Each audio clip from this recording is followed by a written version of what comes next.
I have insurance, and so I don't need to focus on anything else other than just my physical well-being, because a bike is completely replaceable. And the fact that you have insurance and that you're protected and you're covered, all you need to do is focus on yourself and getting yourself better. Like, I'm going to try and I'm going to take risks and I'm going to take chances, because why else? Why would you not, right? I'm Alicia Speak. I'm 37. I'm a full-time lawyer, but I'm also a cyclist for Cycle Team London.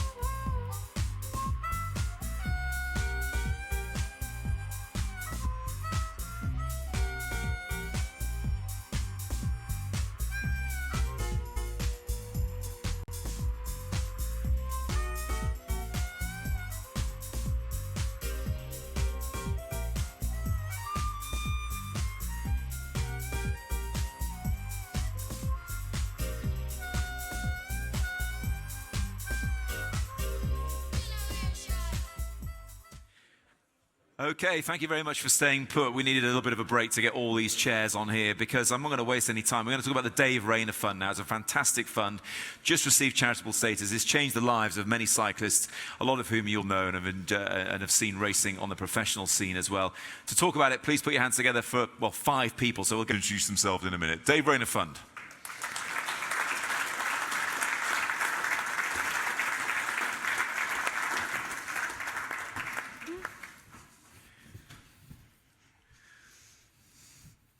Good stuff. I'm glad we've got enough seats. Yes. Look, to save me my memory and my awful way with names, why don't we get you all to introduce yourselves, starting with you, Isabel.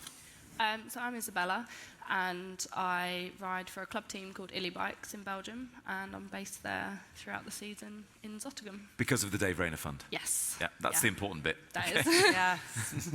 Yeah, I'm George Jarry. I've been based in Spain for the last 4 seasons, supported by the Dave Rayner Fund. And thanks to them, I've been able to race full-time in Spain. My name's Tim Harris. I was a teammate and a really good friend of Dave. I'm Nigel Bishop. I was also a GB teammate of Dave's, and yeah, I'm a committee member on the Rayner Fund. My name's Jocelyn Ryan. I'm committee member of the Dave Rayner Fund. I'm also the rider liaison. And I know Joss best because we work on the Tour of Britain together as well. Yes, we do. Bump into each other in many places. But Tim, I'm going to come to you first. Tell us about Dave himself, because a lot of us know the name of the fund, but we might not know exactly who Dave was and what happened to him that prompted the fund to be launched in the first place. Well, Dave was a fantastic rider. I always remember the first time I came across him. He was tall and thin, and he was just an unbelievable climber. And he'd be racing in The same team as Mario Cipollini in Italy, and at the time I was part of the ANC team, and there was a team called Interrent, which was part of the ANC team, and Tony Capper got him to come to race on that team, and he was just a fantastic guy, really, really good rider, good climber, and yeah, a fantastic teammate. So it was, yeah, Dave was a special guy. Nigel, he had talent, undeniably. I mean, like you say, rubbing shoulders with the likes of Cipollini. We know what he went on to do. I'm sure Dave would have, you know, made a success of the sport as well. But his life was cut short in 1994 in a fairly horrible situation on a night out.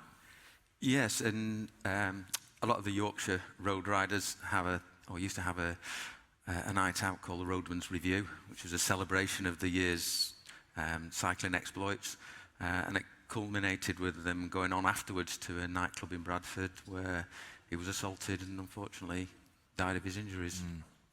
So, which must have been devastating for all of his friends, devastating for the cycling scene. And we see, even now, I'm afraid, it's sad to say that when some of those big figures in the local scenes lose their lives, on the bike especially, it shocks everybody who rides a bike with them, or shocks everybody who knows them especially. we're devastated because it was such an innocuous event. You know, you go out on an evening to enjoy a night out in celebration of what's been achieved over the year, and you expect to, you know, wake up in your bed in the morning. No, you don't expect something like that to happen. So everybody who was there that night and everybody who was involved in the sport were just dumbfounded, really. It was catastrophic. He was such a fantastic guy and such a talent I mean, there was very few riders of his talent and his ability, and if he was one of today's riders, he would definitely be one of the leading lights in the professional scene and be up there in races like the Tour de France, without a doubt. Tim, I'd imagine the idea came about pretty quick to honour Dave's memory by setting up the fund and helping riders who had the talent he was blessed with. Well, the thing is, a lot of people ask me now who was Dave. And I remember when I was a junior, I used to do the Peter Buckley series. And finally, we just went off, we did the races, and it was the Peter Buckley series. But I never really gave a second thought who Peter Buckley was. So it's only later that you knew he was also a guy that died, and they set up the race series in his name. So the idea was to really, in a very, very small way, just to get some money in and send off a few guys or girls to Europe to do what Dave did, which was to go to Italy or any country really, and just to help, a couple of people, a couple of riders really, and the whole thing went from there, and it just got bigger, and it was like a snowball effect, because we had like the first funded rider was David Miller, who went on obviously to do what he did. So and then with the dinner in Leeds and getting the money, and more riders came through. So it's just got bigger and bigger until it's now got this charity status now. Yeah, congratulations on that. I mean, Joss, it's been going for 25 years now, and Tim mentioned David Miller there, but plenty of other really big names have come through the ranks. I think Adam Blythe has just turned up. He's one of them. No, that's a myth. Fake news. Is that a myth? Is it a myth? It is. Oh, beg your pardon. Well, knowing Adam, he probably showed up at the house anyway. Yes, that's exactly why. That's the truth. Because Yeah. I mean, I've mentioned the house here. You had this house in Belgium, which has been a place for young talent to come through and come out of, and and get stuck into the world of pro cycling. But tell us about some of the genuine names, not the myths. Then. Okay, the genuine names. Well, David Miller has been mentioned already. Going back to the old days, Charlie Wegelius, Jamie Burrow, Tom Southam, Dan Martin, Adam Yates. Adam Yates, not Blythe, I beg your pardon. That's Adam Yates. Another Adam. Dan McClay. Dan McClay, Teo Geoghegan-Hart, Owen Doole, James Shaw. Chris Lawless. Oh, are the clues up there? Connor Dunn. Connor Dunn. Yes. Can you think of any more? Anybody? Dan Martin, there he is. I'd imagine you had to get a new bed for Connor Dunn, given that he's about. Yeah, Dan McClay. We've had basically 34 riders have progressed to the level of World Tour or Pro Continental, so that's what you would call proper professionals. So you guys at the end, George, Isabella, when the opportunity came around to be supported by the fund, that must have been a huge boost because of all the names who've benefited in the past. Yeah, it was really good, and knowing that these pros have had the same support and been able to make it because of that, it really gives you a boost knowing that, okay, these people have been able to achieve this, so it gives me the best opportunity to be able to achieve what I want to. And then do you realise that this involves a lot of really hard racing in Belgium in the winter, or the wind blowing off the North Sea? It toughens you up pretty quick, I'd imagine. It definitely does, and even coming back from Belgium, I definitely don't really bat an eyelid when it's chucking it down, windy, rainy in the middle of winter, because I know that that's what you have to do, and that's what I want to do, even if it's not the most enjoyable thing at that time. It's definitely the best thing, best preparation for it. George, you're slightly further along your journey with the fund compared to Isabella. How have things panned out for you? Because you've been racing at a pretty high level in Spain the past couple of years. Yes, I've been in Spain for 4 seasons, and thanks to the Dave Rayner Fund, I could dedicate all my time to it. And the Dave Rayner Fund doesn't pretend to be a golden ticket to the professionals. It's very inspiring to see all these riders, but it's for riders who have already found a team and they've got an idea of what they're going to do. And the winter isn't supported, for example, so it's for riders who have proven that they're hardworking enough and they just need a bit of support to facilitate their year out there. And so for me, thanks to the Dave Rayner Fund, I could be in Spain without having to find a job, so I could be full-time, which gave me a chance in the races. And I got a lot out of the experience. I learned a language, I got into coaching online, other riders, So yeah, for me, I've sort of come to the end of my journey as a cyclist, and first of all, on a personal note, I can come to events like this and be entirely at peace with having given it 100%. There's no doubt of if I could have trained hard enough, if I had a few more opportunities. Completely at peace with the sport. Cycling's not for everyone. 30 riders have made it to the World Tour or Pro Continental, but the Dave Rayner Fund has supported so many more. And yeah, so going forward for me, it's just been a great experience, and it's thanks entirely to them. You definitely get that sense that there's like a strong sense of fraternity of riders like you, whether they go on to hit the highest highs or they decide they've tried their best and they're going to move on to something else. There's still that sense of being part of an important group who've been funded by the Dave Rayner Fund. You mentioned Teo there. I know he feels incredibly strongly about it and talks about it fairly regularly. Dave Miller, the same thing. And you must be proud to be part of that gang, Yeah, I had like. contact with Teo this year. He was mentoring some of the riders, so there's a very strong link between riders who have made it to the World Tour and riders like me who were trying to get there. And so the Dave Rayner Fund's done everything to give me every opportunity, and I've taken it and got a lot out of the experience. Tim, do you think the perception then is starting to change around the fund? I mean, we talked just before we came on stage about it. Some people down here think it's a bit of a northern thing, when in reality it's not.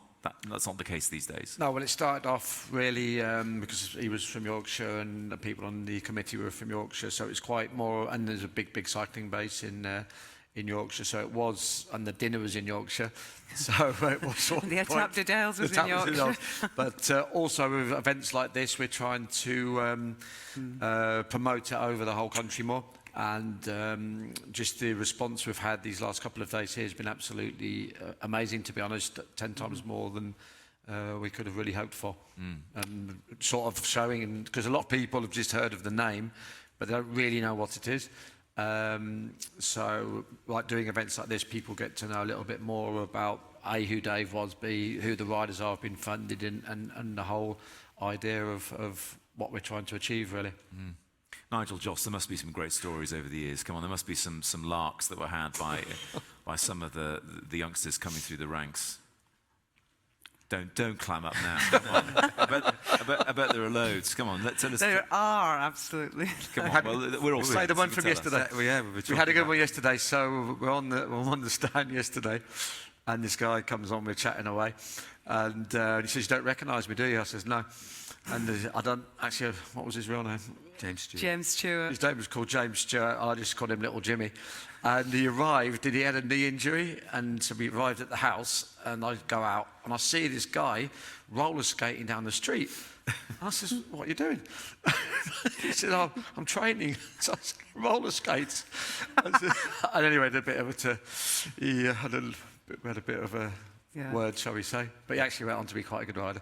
Yeah. So, But you're hands-on with the riders. You're there coaching them. Yeah. You're seeing them transition from perhaps being wide-eyed and thinking, "What am I doing here?" to actually hardening them up in a way and becoming potential future champions. That must be satisfying to see. I'd imagine there must be great satisfaction, Nigel, from that. Yeah.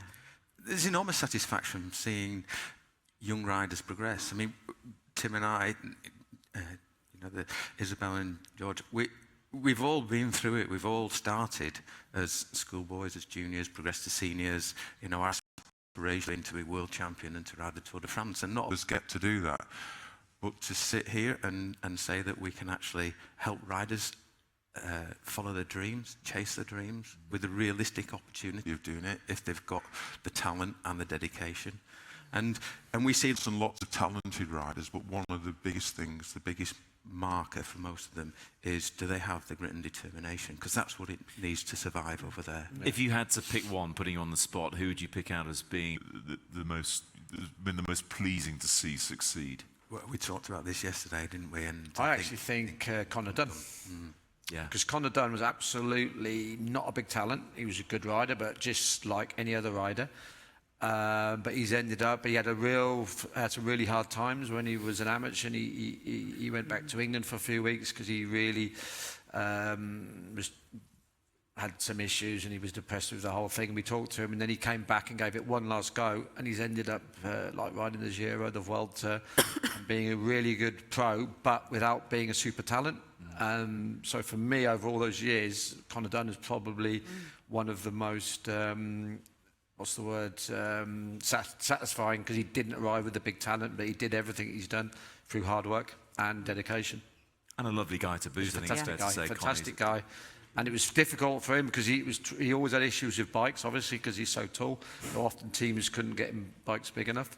So he really persevered. And he's a good example to everybody that you can be a good pro bike rider without having a big engine, because a lot of the really top guys just have like big engines. So they are physically better, but he wasn't really any better than anybody at all. But he's gone on to live his dream, really.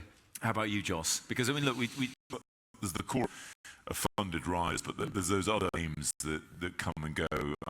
Adam Blythe, you mentioned. Is Gaviria with doors in Belgium, that sort of thing? Yes, he has. Okay. Yeah. Tell me about that. Well, Fernando Gaviria, for those who don't know. Fernando Gaviria and another Colombian guy stayed with us for 3 months, something like that. Two very different characters. Very interesting. Difficult for me. I couldn't really speak to them because I don't speak Spanish, so Tim was doing the interpreting all the time.